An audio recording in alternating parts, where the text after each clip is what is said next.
The offseason is here. Where do the Celtics stand? Where do they go from here? And was the Kristaps Porzingis move an admission that Tatum and Brown couldn't get the job done on their own?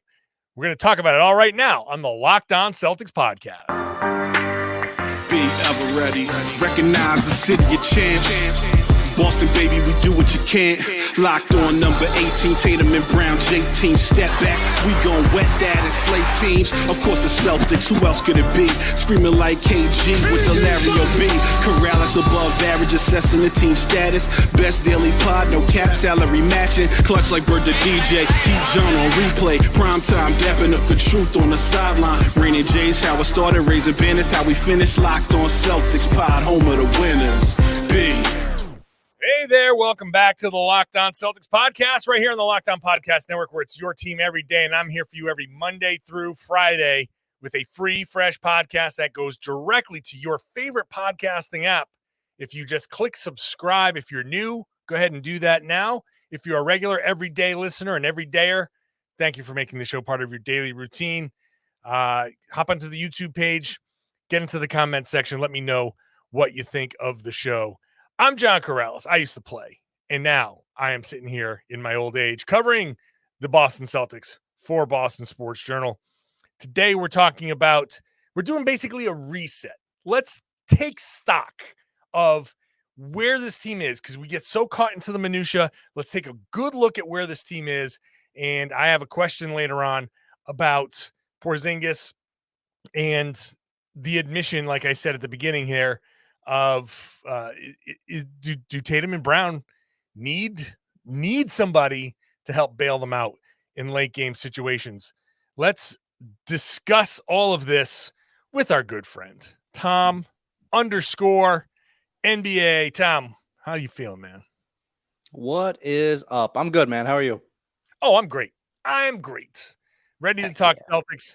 It doesn't matter. Late July, we find a way to talk Celtics, even in late July. Vacation? Yes. No. Actually, I am going on vacation in a few weeks, but I was going to say, right now. Yeah. Right. Yeah. No vacations now. Absolutely no vacation right now. In a few weeks, August, okay, different story in August. I'm not going to lie. But July, no, we're still rolling through July, Monday through Friday. So let's just take stock, right? Summer League's over. Eventually, Jaylen Brown's going to sign an extension, we believe. I think the only question now is, are they going to find a way for it to top $300 million? And which is what a ridiculous number that is. That's a lot of money. A lot of money. It's a lot of money. That's eventually going to happen. So we're just going to discuss the Celtics as if that has happened and whatever. So let's just take stock.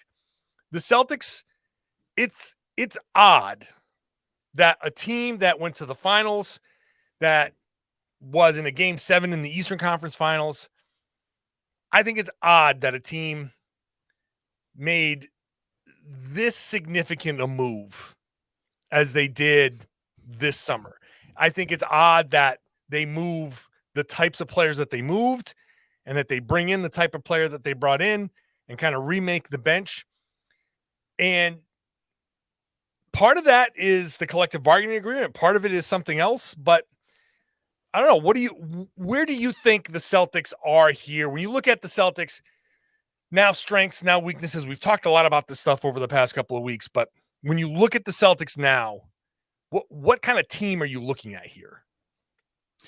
I think in a lot of ways we're seeing kind of the fully, we've talked about this, but I think we're seeing the fully idealized Joe Mazzulla basketball team, right? Like we are seeing that, okay, Brad Stevens may have had, kind of like an idea of where he wanted to go when it became clear that Ime Udoka was no longer going to be the coach. And he may have kind of been like, okay, how do we reshuffle things?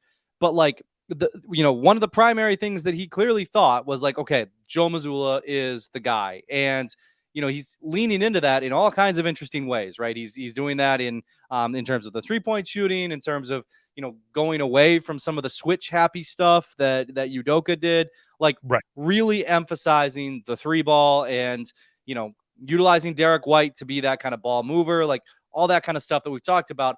I think that basically like what we're seeing is, some of the JB, JT, Porzingis stuff that we're going to get into later. But the big thing that we're seeing is this real commitment to 3-point shooting, to this kind of analytics style basketball, and just ways to make that sort of sustainable over the long term, right? Because what we've seen is like, hey, this Celtics team, sometimes they get cold. What we've seen is sometimes the Celtics team is easier to guard because they start missing threes and then they stop going to the basket. Okay, now here's a big man who can shoot from deep. Here is a situation where the slashers are going to be able to get to the rim a little bit easier. Here's an easier situation for everybody to drive and spray the ball out to shooters. Like, really seeing kind of just a just a commitment, right? Just like, this is the direction, this is where we're going, and this is how Joe Mazzulla wants to play, and Brad Stevens is in his corner, and we're going to see what happens. Basically, you just summed up my podcast yesterday. Is what you did. The Celtics basically are fully behind Joe Mazzulla, and they're embracing Mazzulla ball. I find it interesting this summer that the Celtics are getting away from full switchability, right? Like with Marcus and with Grant, you could have gone switch 1 through 5, right? Now there's no switch 1 through 5 necessarily anymore, unless you do it in short bursts with Al Horford out there, and you can still do it, just nowhere near as often and for nowhere near as long a stretch. But it's not like you can't switch. They can still switch 1 through 3. You can still put Derek White out there, and he can switch in most scenarios. He's not going to switch against the Clippers, right? He's not going to switch onto Kawhi Leonard. He's not going to switch against some of the bigger guards or the bigger wings, but you can still switch. So that it's not that they don't switch anymore. It's that they're not going to switch nearly as much. But I feel like a few years ago, the NBA was really trending towards everybody's just trying to find 6'9" guys that can do everything. And we can put 5, 6'9" guys out there that do everything. And there's your modern NBA. The Raptors took that to an extreme this past season, and it didn't really work. I think you start to see some of the downfalls that you still need bigs. You still need point guards. And then within that, you can have switchability across the front court. But the Celtics getting away from full switchability, I think, is kind of in a way, a little bit of a course correction for the NBA. Where, of course you want to switch. There's a lot. You still want that. But, there's nothing wrong with going a little bit more traditional. At least I think for the Celtics. If you can do that, if you have maybe switching everything isn't necessarily the way you need to go. Maybe, chasing over the top of screens is the better option. And when you have the type of size the Celtics have now built, you can run them into trees at the rim and say, beat us in the mid-range, and good luck with that. But I do find it interesting that for all of the focus that was on get as many switchable guys as you can, now teams seem to be getting away from the full across the board and start to be a little bit more, get back to a little bit more traditional, I guess is the way to put it.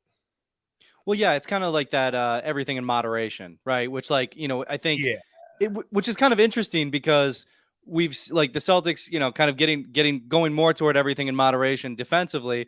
They're not really doing that on the offensive end, right? It's still pretty clear that like this team is built to get to the rim and to shoot threes, and that is, get to the free throw line. Like, those are the things that they're expected to do. That's not in moderation. I don't think we're going to see like a heavy dose of or like an increased dose of mid-range jumpers or anything like that. But yeah, I mean, I think, like I think that's what it comes down to defensively is like, okay, we're going to have to face, Joel Embiid. We're going to have to face Giannis. Like, switching is hard against those guys. It's hard to, there's going to be guys that it's just hard to switch against. And absolutely, it's a very, very effective way of going about things. And I mean, it's such a flex in some ways to have all these switchable guys, because it's like, oh, you got all these stars. Everybody on our team can guard you, right? Like, it's like, oh, we could switch 1 through 5. Like, that's tough thing to say. But I also think, yeah, just like positions exist. And, for better, like positionless basketball certainly has its place. But, yeah, there's tall guys and there's short guys and both play in the NBA. So sometimes it's hard to switch. The offensive side is going to be really interesting. And I think, you touched on it before. Porzingis comes to Boston, and there have been questions about the fit. I think part of the reason why Porzingis is in Boston, part of it is, hey, Marcus Smart, if you're buying into Missoula ball, then Marcus Smart's not the best player for Missoula ball. That's Sure. how it is. So, okay, fine. That's part of it. You're willing to trade Marcus Smart. You bring Porzingis in. Is Porzingis an admission by Brad Stevens that, you know what? We've given Jaylen Brown and Jayson Tatum 2 years to go and execute down the stretch. And in both years, they have fallen apart before achieving the goal. So is Porzingis an admission that they can't do it alone? We'll talk about that in just a second.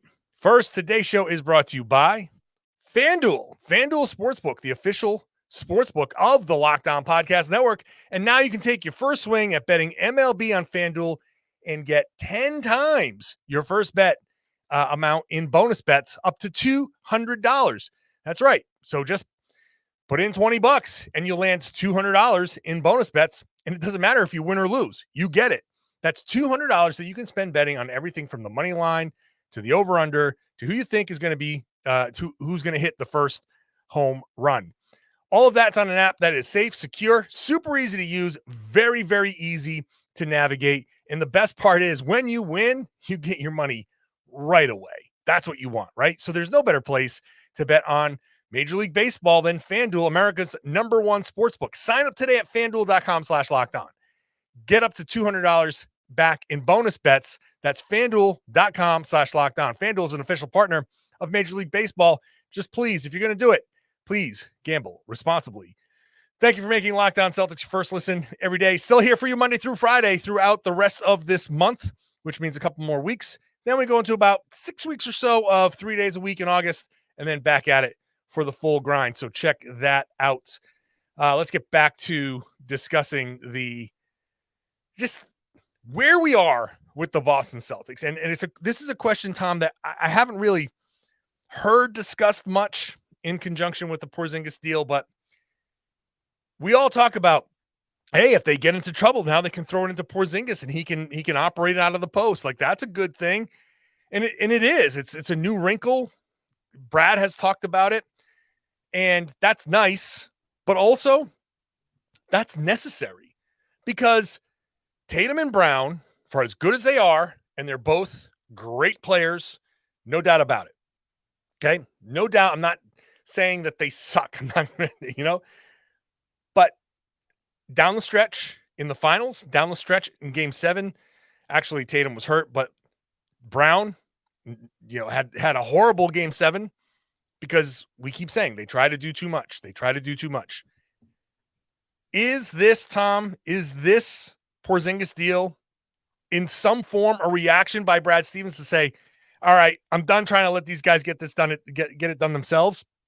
We need somebody else on this team when everything starts to go down.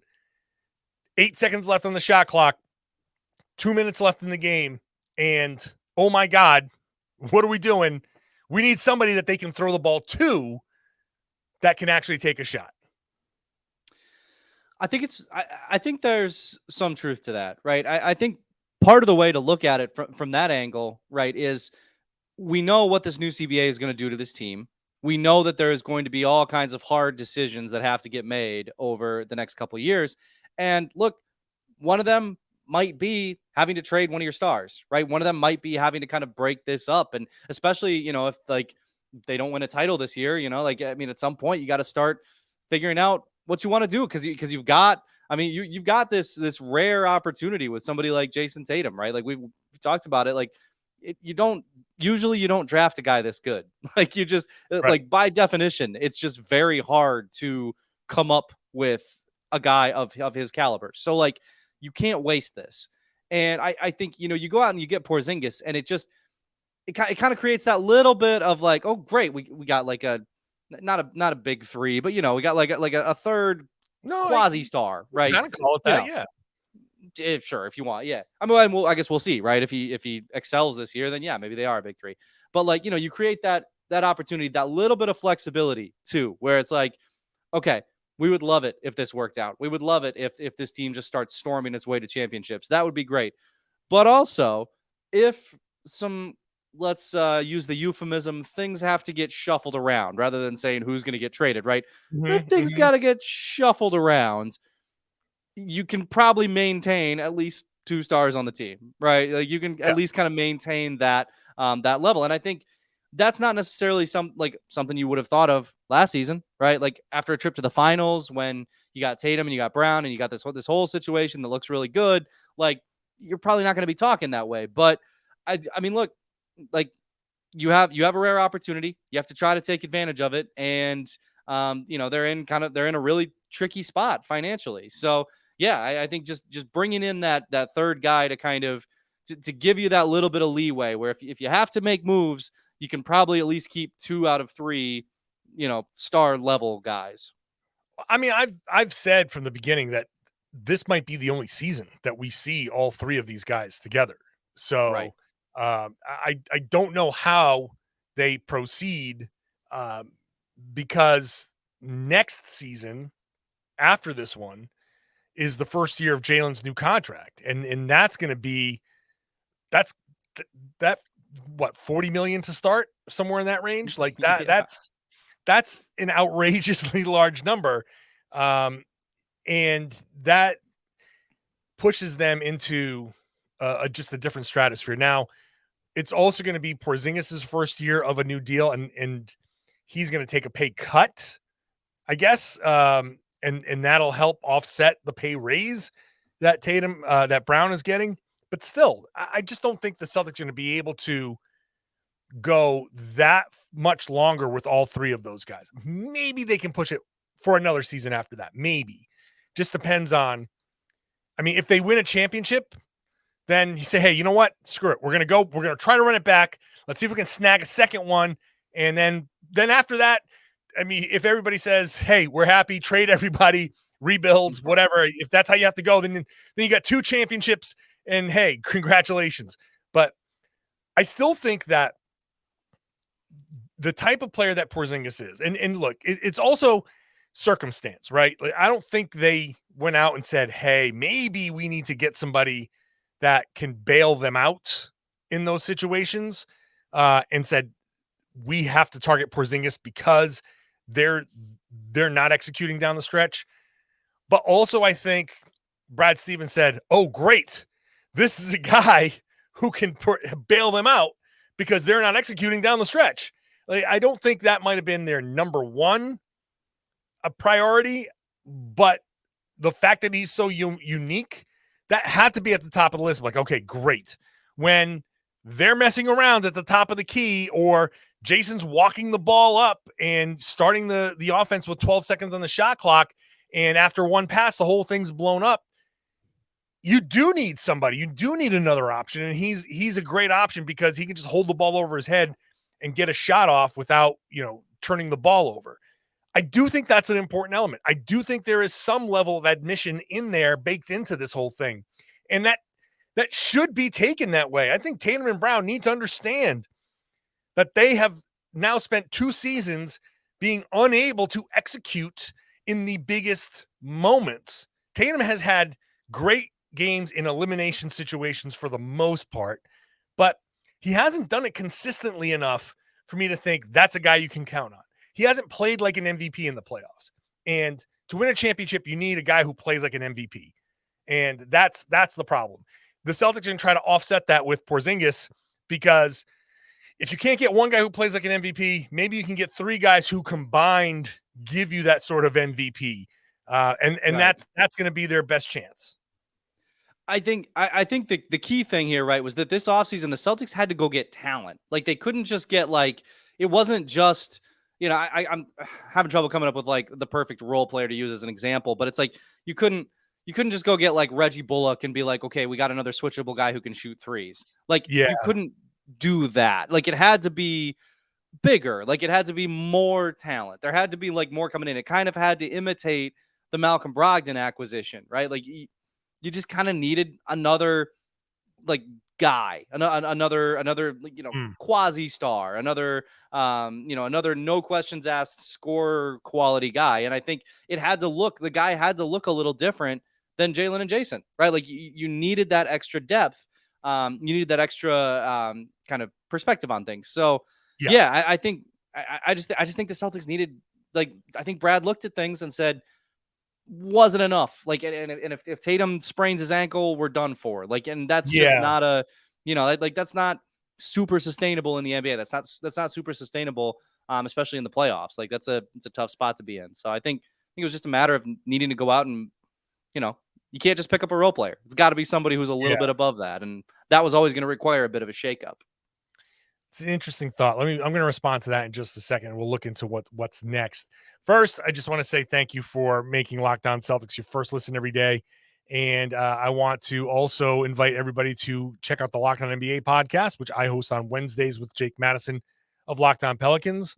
I thought we had a fun show this past Wednesday. And just go ahead and subscribe. Rotating hosts all week, still Monday through Friday throughout the whole offseason on the Locked On NBA podcast.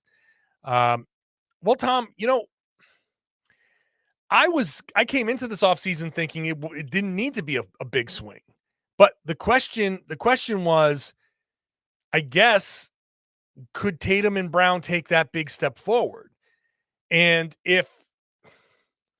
I guess the answer is that Brad doesn't believe that Tatum and Brown taking steps forward was enough. And I thought coming in that it might be enough.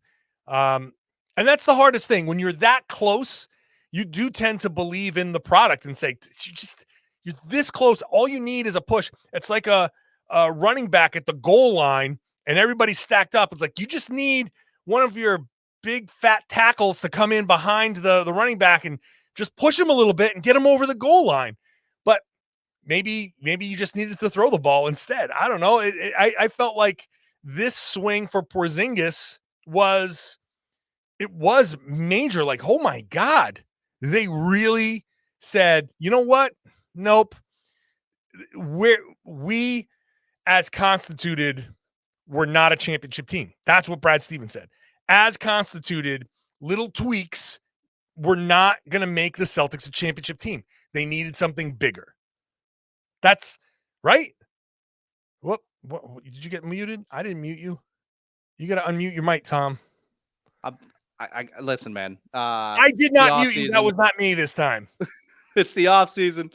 Yeah, I mean, look, I think you just keep running it back over and over and over again. At some point, like, look, these guys are so talented, and they need, like, they just need, they're so close to getting over the hump, and they're young, and I mean, a lot of guys don't start winning until they get to about the age that Jaylen is, and maybe a year or two away for Tatum. Like, all these things can absolutely be true, but also, like, at some point, you just, whether you're a player, whether you're a coach, whether you're an executive, you just get sick of coming up just this much short, just this close. And I think, you kind of want to see that linear progression. Like, even though success isn't always linear, even though, nobody's journey is usually just like a straight linear line, like, when it's just this bobbing up and down, like, okay, I made the finals, okay, made the Eastern Conference Finals, and it never kind of reaches that spot you want to get to. Sometimes things have to change a little bit. And honestly, I don't think that's just Brad being like, oh man, like, we weren't good enough. If you're a player, that's got to get really frustrating. And you don't want to get to a point where it's like, wow, okay, we're running the exact same thing back. I guess I can expect the exact same result. Like, that'd be bad. That'd be a bad mentality to have. So yeah, I think, I think it seems like Brad decided that this was the time to shake things up. And I see it. I get it for sure. Yeah. And it's not, I don't think it's a bad thing to kind of send a message to Tatum and Brown and be like, hey guys, you know what? You guys need a little bit of help. And just to have them be like, oh my God, No. We had it. No, we got it. Like, no. You needed some help. Okay. And you know what? It cost you Marcus Smart. So sorry if you were Marcus Smart, a friend of his. It cost you Grant Williams. Sorry if you're a friend of his, but can't do this like this anymore. Got to go a different direction. And the message has to get through to those guys and be like, I know Tatum saying like, yeah, he's one of the faces of the NBA, and you put Jaylen Brown in there. Okay, fine. Let's just humor him there. If these are two of the future faces of the NBA, and you can't get it done, like, hey, then you know what? Look at yourself in the mirror and be like, hey, maybe you're not as good as you think you are, and you have to adjust your game a little bit to stop playing like you're better than you think you are in those clutch situations. Like that, it's something that I keep going back to because they keep trying to do too much and failing. And so the message here is stop trying to do too much. Give it to this guy now. All right. Not that Porzingis is the only guy down the stretch, but give it to this guy when you're screwed, and the threat of him can open you up a little bit. So that I think is a message that needs to get through to these guys. But now there is the question of what's next. Like there's still something more to do. I do think this roster feels a little incomplete. It's missing one more thing. And I think it's a playmaker. I think it's a point guard type person, but I'll ask you this, Tom. Should Brad Stevens address a need like that now, or should he take it into the regular season and say, the answer to what's next will be, hey, let's see how we look in December, and I'll tell you what's next.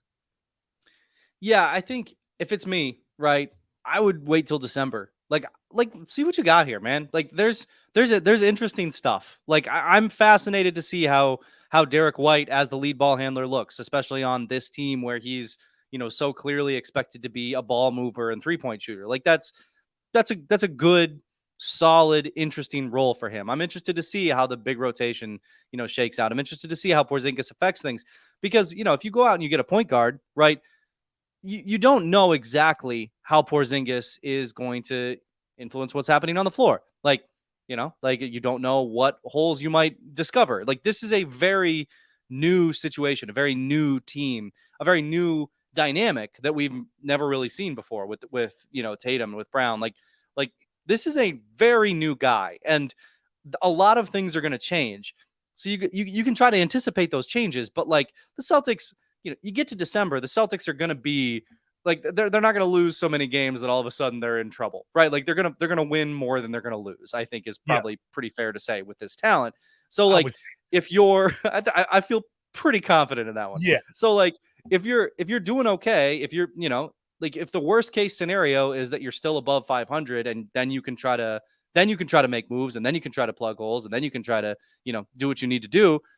That to me makes more sense than just kind of blindly taking a stab and being like, maybe this guy, and then creating another problem for yourself down the line, or using assets that, that just giving assets away that could have been used later. Like if I'm Brad, I'm standing put. Like, let me see. Let me go into training camp. Let's see, let's see how this looks. Let's see how Derek White looks. Let's see how healthy Malcolm Brogdon can be, like how long it's going to take him. Let's see how happy Malcolm Brogdon can be after everything that happens. Sure. I mean, even littler stuff, right? Like, let's see. I don't know. Like, let's see how. What's that? I said I was just going to say that. I was just going to reference the Lillard kind of scenario. Yeah. Go ahead. Keep it. Or also smaller things, right? Like, let's see what Jordan Walsh does in training camp. Probably not that much, but like, I don't know. Like, you got new stuff all over the roster. See what it is. Let the dust settle a little bit, and go from there. I think that's the best way to go. I think that makes the most sense. I keep saying there's so much that's theoretical about this team that you kind of have to see it in practice before you can figure out what you really have. I mean, start at the top. Joe Mazzulla. Theoretically, he's going to be a different coach because he's had a full season of experience. Right. He's had a summer to prepare. He's got assistant coaches that he has chosen and had input in choosing. So just by having that level of preparation, theoretically he's going to be a better coach and a different coach. He's got new players. He's got a new style that he can go to. So let's see what he does. Jaylen and Jayson, what steps forward do they take? Porzingis, there is the theoretical of, was this past season a step into his prime where this was his best season as an NBA player? And if that continues and he's just a guy that's hit his prime and he's figuring it out, well, that's a much different player than contract year type of performance. Derek White, theoretical. We haven't seen him as the lead point guard on this team. What's he going to be like? Bald head Derek White. What's that going to do to his game, man? A little bit more aerodynamic, right? Like that. The bench is remade. There's so much here that we don't know. We just don't know. So, yeah, I think the only choice is to take this team. You've got your 14 guys. Figure out a few guys that you can invite to camp, your Exhibit 10 guys. Bring them in and see. Leave that spot open, and maybe the point guard situation isn't going to be an issue. Maybe right. Peyton Pritchard comes in and is like, hey, wow, he's really stepped up. And Peyton Pritchard's like, hey, that's a great regular season option, and that's great to carry us through into the playoffs. And if he gets kind of whittled away as the numbers kind of shrink during the playoffs, so be it. But he could be a good option. You never know how things are going to go. Who's going to get hurt? How long are they going to be out? Maybe for once the Celtics have good injury luck. Right? So, yeah, I don't see another choice but to take this into the regular season. I like how maybe the Celtics have good injury luck. It's just like laughable. Like I know. Sure. I need if I had the time to edit in the rim shot, I should probably have a rim shot like loaded into my background music. Just like, yeah. I mean, the Celtics, they're just never going to have good injury luck. Every team goes through somebody getting hurt, but geez, the hospital Celtics will live forever. Hopefully not that bad this year. God, for one season. I mean, it would be fun to watch a fully realized healthy Celtics team. I mean, wouldn't it? There's so much here. It'd be fun to it'd be great. Like Robert Williams, give me 28 minutes per game, 70 games of Robert Williams. Just let me see what that looks like for once. Absolutely. Well, all right. Well, all right. That's where the Celtics stand. That's what's next. Who knows? Who knows what's next? I think the next thing where obviously is Jaylen's extension, but he's off in what country is he in? He is in Spain. Wrote about this for Boston.com today. The event that the NBPA event that takes that you take a break from $300 million contract negotiations to go participate in. Honestly, sounds pretty swanky. It's in Andalusia, Spain. They have like all this like VIP stuff. Bunch of guys come together and they like do like they call it I believe it's a performance retreat. So they play 5-on-5 with other NBA players and just kind of hang out. They got like childcare for anybody who wants to bring their kids. They got like, yachts and VIP concerts and dinners and everything. It sounds like I would like to go. Sounds like I need somebody to be podcasting about this event. Like, I mean, you used to play. Like I used to play. I'm a union guy. I've negotiated multiple contracts. Listen, man, I've given speeches at union events. Like, bring us in. Like, let's NBPA. go. Why is your event sounds sick? I would like to be there. I would like to be there and podcast about this event. Absolutely, we'll promote it. Yeah. From a yacht. We're there for promotion. Yeah, totally. Yeah, from a yacht. Totally. Yeah, from their 5-star hotel. Next year, NBPA. Get in touch. Just keep it in mind. Keep us in mind. Have your people talk to our people. That's right. Yeah. Our people is us. Talk to us. Yeah, well, yes, but talk to us. All right, Tom. Appreciate you as always. All right, man. Appreciate you.